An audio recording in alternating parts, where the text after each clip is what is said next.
نحمده ونصلي على رسوله الكريم اما بعد فاعوذ بالله من الشیطان الرجیم بسم اللہ الرحمن الرحیم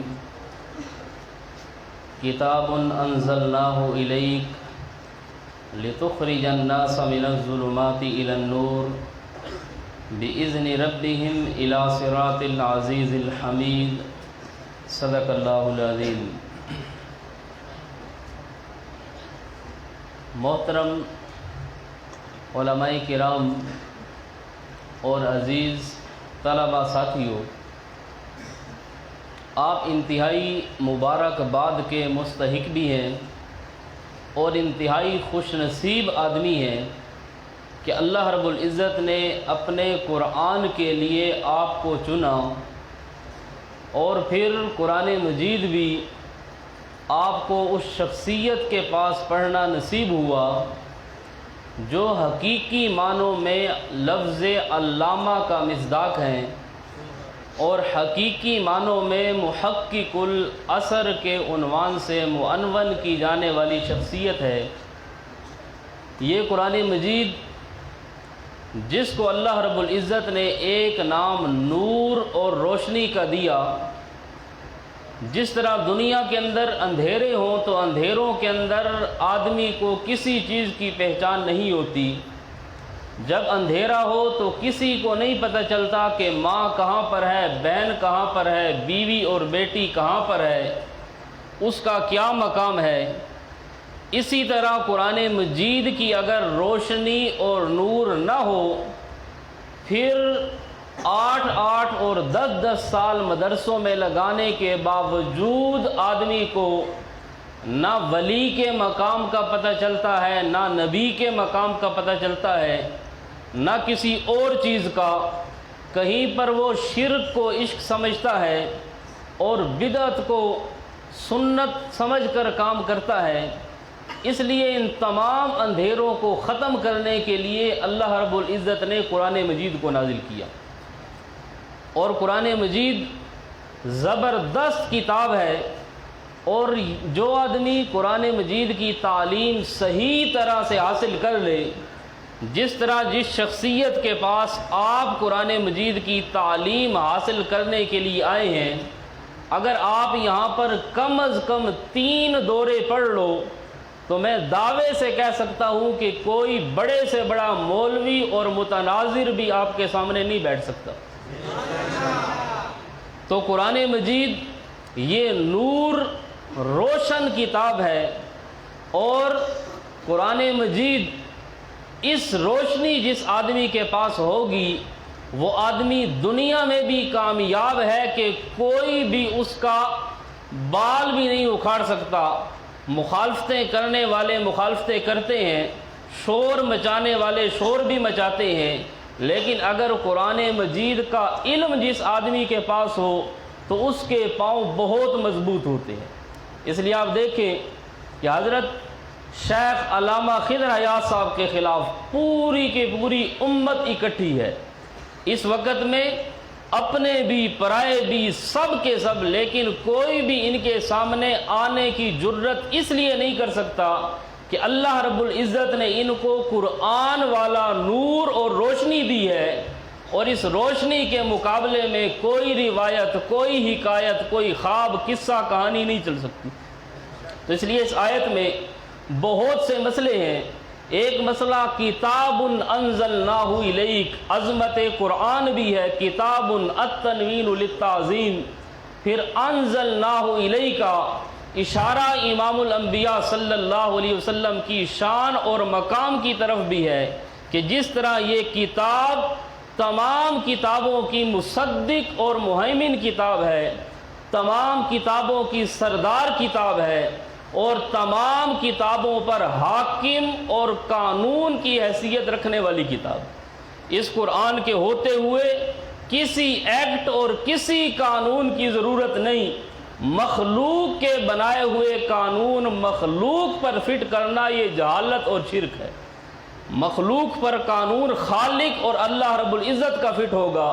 تو بہرحال کتاب عظمت قرآن کی طرف اشارہ، پھر انزلناہ الیک کہ جس طرح یہ کتاب قیمتی تھی، آپ کی طرف ہم نے نازل کی کیونکہ آپ اس کتاب کے حقیقی معنوں کے اندر وارث تھے۔ اور لِتُخْرِجَ النَّاسَ یہاں پر لام بتاتی ہے کہ یہ اتنی عظمت والی کتاب اتنے عظیم الشان پیغمبر کی طرف نازل کیوں کی؟ فرمایا لِتُخْرِجَ، اس قرآن کو نازل کرنے کا مقصد لام تعلیلیہ، علت اور وجہ یہ تھی کہ آپ لوگوں کو اندھیروں سے نکال کر روشنی کی طرف لے آئے۔ یہ قرآن نہ تعویذوں کے لیے آیا نہ ختموں کے لیے آیا، یہ قرآن مجید کوئی جانور یا کوئی مولوی بیمار ہو اس کے اوپر سے چکر لگانے کے لیے نہیں آیا۔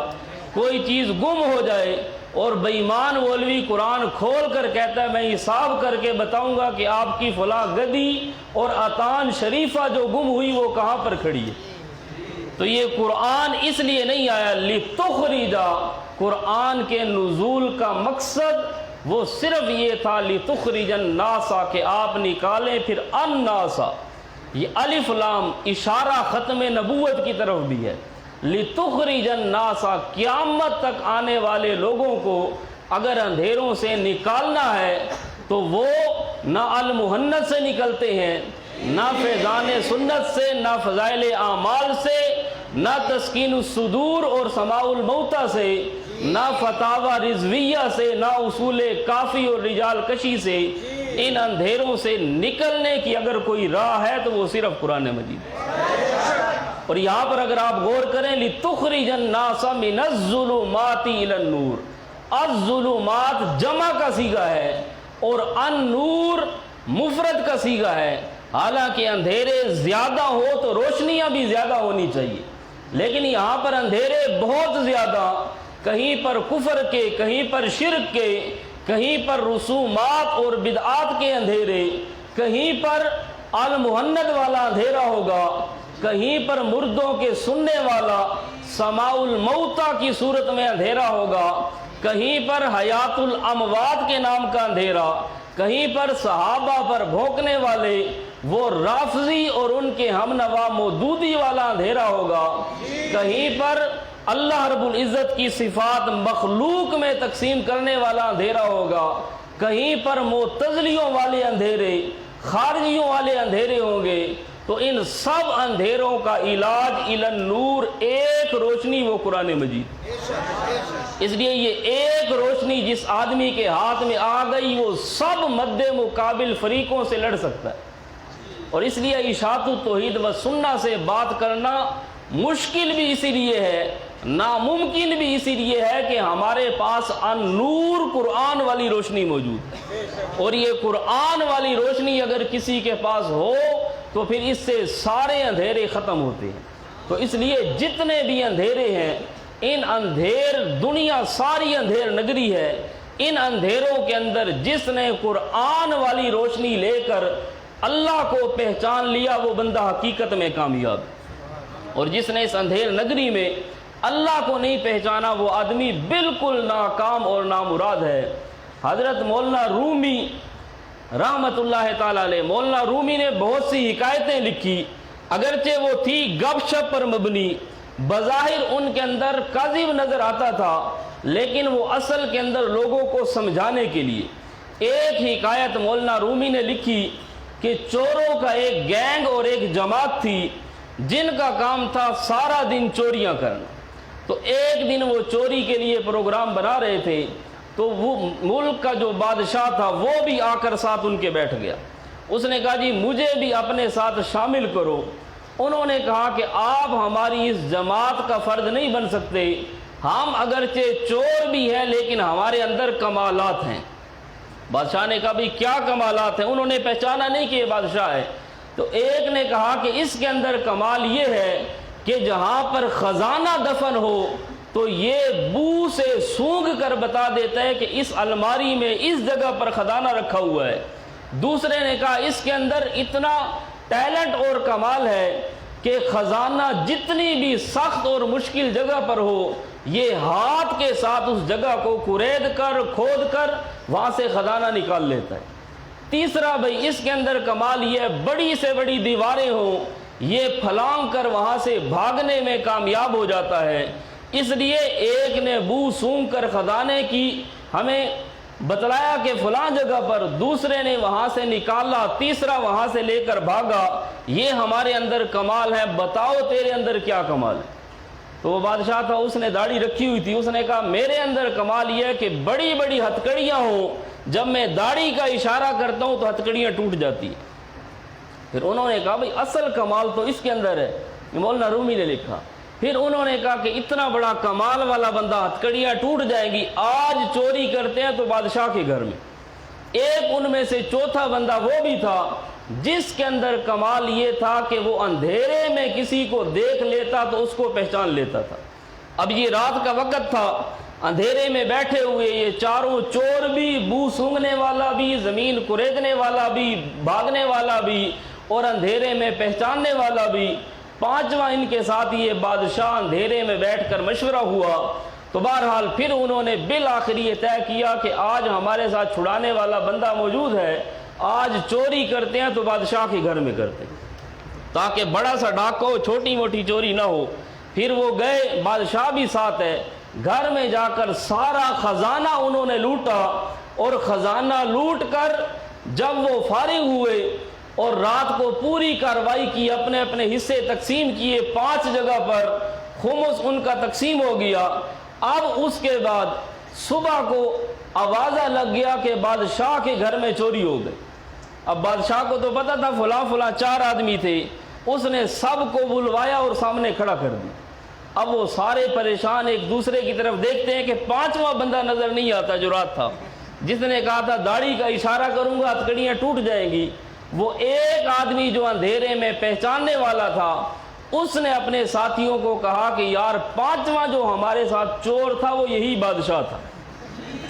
تو انہوں نے کہا کہ بھائی اس کا نام نہ لو، ویسے ہو سکتا ہے ہمیں چھوڑ دے، جان بخشی ہو جائے، اگر آپ نے یہ کہا کہ 5ویں چور آپ ہو تو پھر ہمیں پھانسی ضرور لگائے۔ بہرحال بادشاہ جب آرڈر لکھنے کے قریب ہوا، اس اندھیرے میں پہچاننے والے آدمی سے رہا نہ گیا، اس نے کہا بادشاہ سلامت، رات والا وعدہ پورا کرو، داڑھی کو حرکت دو تھوڑی سی، ہم اب پھنسے ہیں۔ تو بادشاہ ہنسنے لگ گیا، اس نے کہا ٹھیک ہے سب کو چھوڑ دو۔ سب کو چھوڑ دیا، پھر ان کو سمجھایا کہ یہ گندا کام ہے، غلط کام ہے۔ تو بہرحال یہ حکایت لکھنے کا مقصد مولانا رومی کا یہ تھا کہ دنیا میں ان 4 بندوں نے بڑے بڑے کمال حاصل کیے، اور بو سے سونگ کر خزانے کا پتہ کر لینا بہت بڑا کمال تھا۔ سخت زمین کو، چٹان کو کورید کر خزانہ نکالنا یہ بھی بڑا کمال تھا۔ بڑی بڑی دیواروں کو پھلانگ کر بھاگ جانا یہ بھی بڑا کمال تھا۔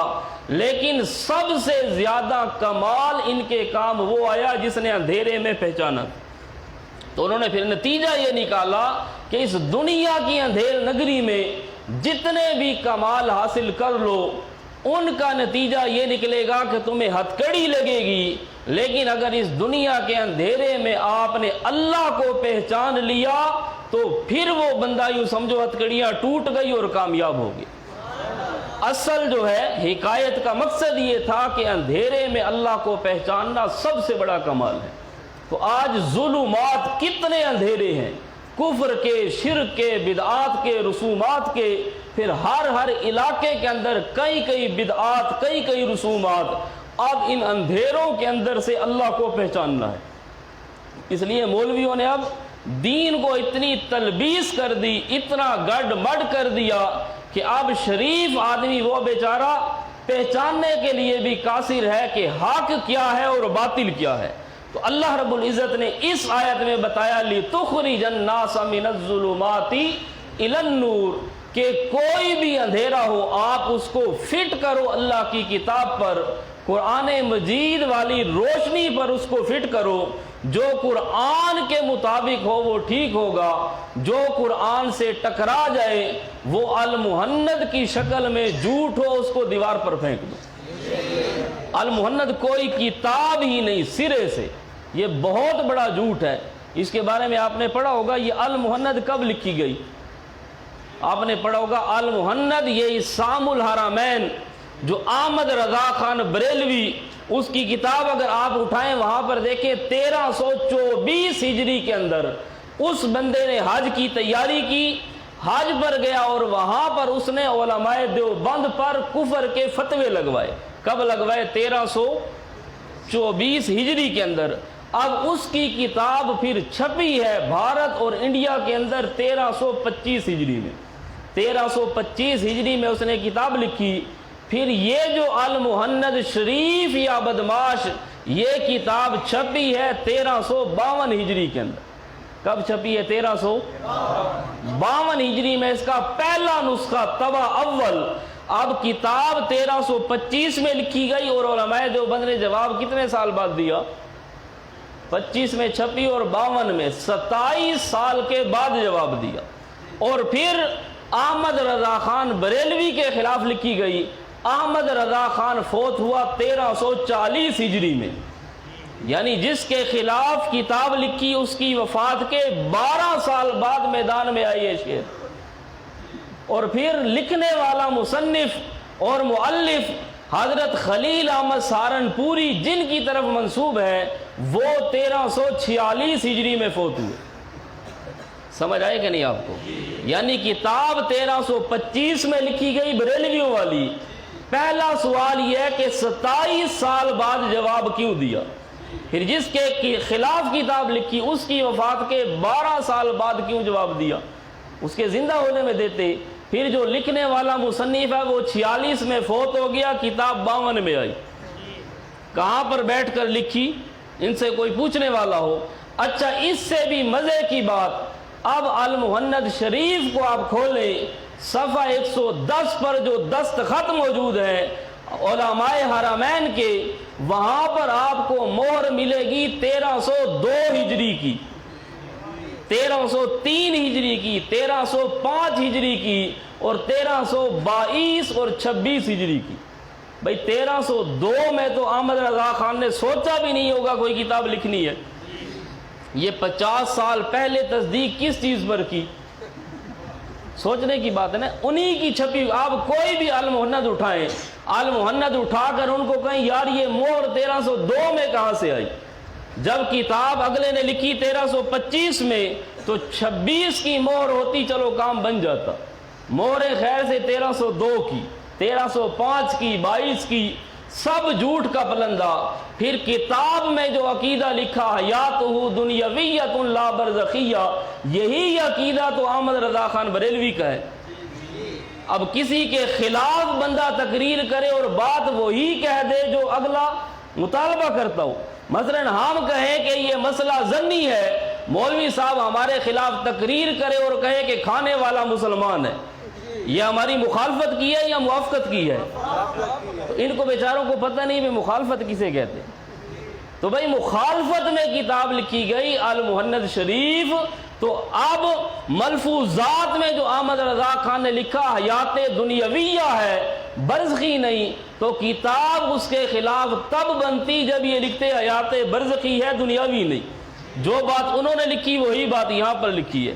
پھر اس کے اندر علماء حرمین ان پر جو خارجیوں کے فتوے لگائے اور بہت سی چیزیں، اور یہ ضمیمے کے ساتھ جو المہند چھپی ہے، اس المہند پر موجودہ کسی بھی للڑ کا ایمان نہیں. ان کو المہند پر فیصلہ کرو، المہند کو مانتے ہو، پوری المہند کو، یہ سب کا سب جھوٹ کا پلندہ ہے. تو بہرحال لتخرج الناس من الظلمات الی النور، ان تمام چیزوں کا علاج النور وہ قرآن مجید ہے.